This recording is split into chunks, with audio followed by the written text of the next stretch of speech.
que aí a gente vai.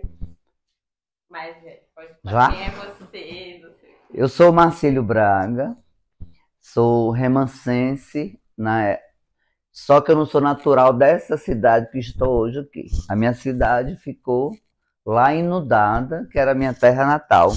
Mas eu sou um remansense apaixonado por minha terra, por minha história, pela história da minha cidade, né, pela história do meu povo.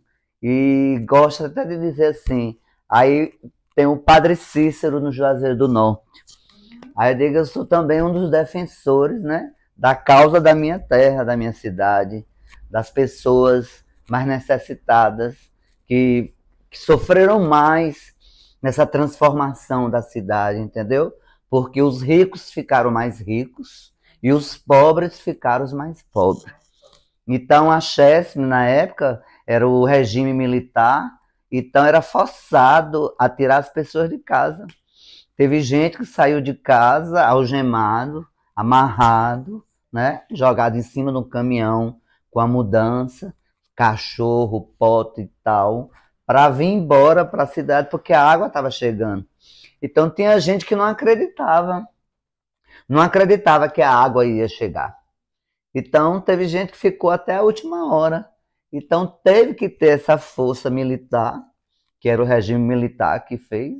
Foi no a notícia mesmo que nós recebemos na época foi em 1971, quando chegou a notícia real que ia existir a mudança, que o povo acreditaram mesmo que a partir dali não tinha mais jeito.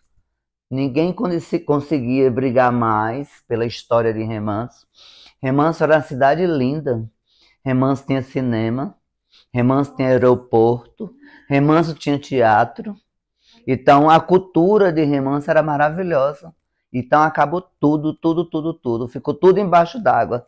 E a Chesf não deu a gente isso aqui.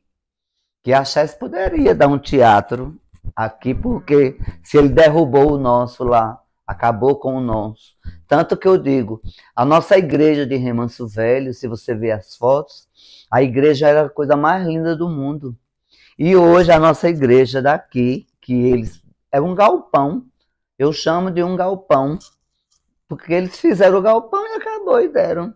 Então a gente não tinha essa força política pelo motivo do regime militar, né? Então ficou a gente tinha o cais de Remanso Velho era lindíssimo. Então a gente tinha um cais, o cais onde as meninas passeavam para paquerar, para namorar, tinha uma iluminação diferente. E lá era engraçado, nessa época, a iluminação da cidade era tipo um foquite. Eu tenho umas fotos aqui que eu vou lhe mostrar depois. Então, um rapaz, quando era a partir de 6 horas da tarde, ele ia acendendo poste por poste. Aí, quando era 10 horas da noite, ele piscava. Aí, que era para avisar que ia apagar todas as luzes da cidade. Quando era 11h30 para meia-noite, aí apagava, não existia mais energia. Aí existia o candeeiro, não sei se você conhece, sabe o que é o candeeiro. O candeeiro ele é um coisa de alumínio, de Flandre. Aí tem uma tiara dentro e tem um querosene que acende e fica a tocha de luz, né? Quem tinha dinheiro para comprar vela, comprava. Mas quem não tinha era o candeeiro. Ou então a fogueira, né? Que o pessoal juntava cacos de madeira e fazia fogueira. Mas a nossa cultura de Remanso era uma cultura maravilhosa. O carnaval de Remanso era lindo. O São João era maravilhoso, as quadrilhas, entendeu? A gente tinha uns penitentes, que eram lamentadores de alma, que se chamavam. Eles saíam todos de branco, meia-noite na Semana Santa. Ele fazia as estações, todos mascarados de branco, com matraca. Então eles rodavam a cidade toda, e aqui na Cidade Velha, nova, acabou. A gente tinha 2 grupos de teatro lá em Remanso Velho. Um chamava Apocalipson, que era muito bom o grupo, também acabou. Hoje a gente não tem mais, né? Então, existia em Remanso Velho que eu acho que imita Salvador. Salvador tem uma rua que chama Rua Chile.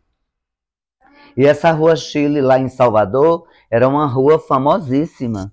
E lá em Remanso, aí fizeram uma Rua Chile. E as pessoas passeavam na Rua Chile, né? As meninas, moços, rapazes, eram só andando na rua, para lá e para cá. E tinha um bar que chamava Bar Primavera. O dono do Bar Primavera era o Quinquinha. Então, a cerveja que chegava lá, ela vinha enrolada em folhas de bananeira. A cerveja para chegar lá no Remanso, na cidade, né?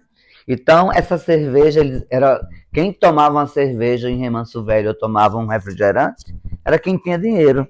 Ou então só quem adoecia, pegava uma gripe, uma febre, aí o pai comprava um guaraná. Mas nesse bar tinha um poste. No poste tinha uma boca de alto-falante. E nesse alto-falante, a gente diz boca de alto-falante porque não era som, antigamente era boca de alto-falante mesmo. E nessa boca de alto-falante saíam as músicas dedicatórias. Aí você passava, aí um rapaz dizia: você que tá com a roupa tal e tal, você é linda, essa música é para você e tal e pá. Então, Remanso era uma cidade cultural, era uma cidade que brilhava cultura. Era linda a cidade, era muito bonita. A cidade era dividida assim. Tinha um capão de cima, o capão de baixo, o capão do meio e o remanso. O remanso morava as pessoas que tinham mais dinheiro, né? Aí tinha um capão de baixo, morava as pessoas que tinham menos dinheiro. Aí tinha o capão de cima, onde existia uma rua que chamava Rua do Cruzado. Essa Rua do Cruzado, onde existia, né? Naquela época dizia que eram os bregas. Eram as casas de prostituições. Então, esse bairro era 3 ruas, Capão de Cima, o nome. Capão de Cima. Então, era 3 ruas, e as 3 ruas eram só casas de prostituição. E tinha o Capão do Meio, que já eram pessoas mais assim, que também tinham dinheiro. Mas, no Capão, também tinha um colégio muito bom, que chamava o Colégio Municipal Rui Barbosa. Uma arquitetura lindíssima, um colégio. Naquela época o pessoal fazia realmente, né? As praças de Remanso Velho eram lindas. Se você ver as fotos, eram perfeitas, perfeitas, perfeitas. Você pode entrar no meu Facebook, no meu Instagram, que você vai encontrar todas essas fotos que eu estou lhe falando. Ai, Quer saber mais de alguma coisa? Nossa, que relato. Lindo, né? E como é que eram os banhos de rio? Os banhos do rio eram o seguinte: quem morava no Capão, quem morava no Capão de Cima e no Capão do Meio, era difícil ir a Remanso porque era perigoso os banhos. Então o cais lá era o leito do Rio São Francisco. Mas mesmo assim as pessoas tinham uma balustrada que eles pulavam, tomavam banho e tudo. E lá tinha vários vapores que passavam. Então tinha época, era em 3 meses passava um vapor. Tinha o Benjamin Guimarães, em 3 meses. Então tinha o Benjamin Guimarães, o Barão de Cotegipe e o Venceslau. Eram os 3 melhores vapores da época. Então muitos estudantes de Remanso que estudavam fora pegavam o vapor até Juazeiro. Juazeiro pegava o trem para Salvador para estudar nos colégios internos. Porque naquela época ninguém estudava em colégio assim. Para viajar de vapor era o quê? 4, 5 dias viajando para Juazeiro. Juazeiro pegava um trem e viajava mais 3 dias para Salvador. Você tinha a escola básica. Não, existia. Mas só existia só até o magistério. Até quarta série. Para as meninas, Só até o magistério, que chamava demissão. a demissão. Demissão. Aí depois, para você querer uma faculdade, uma coisa, você tinha que sair de Remanso. Eu tenho aqui um livro que tem o primeiro médico de Remanso formado, o primeiro professor formado. Eu vou te passar para você ver direitinho depois o histórico. Hã? Esse aí só queria assistir também enquanto ele fala, o seu Instagram. É Marcílio Braga.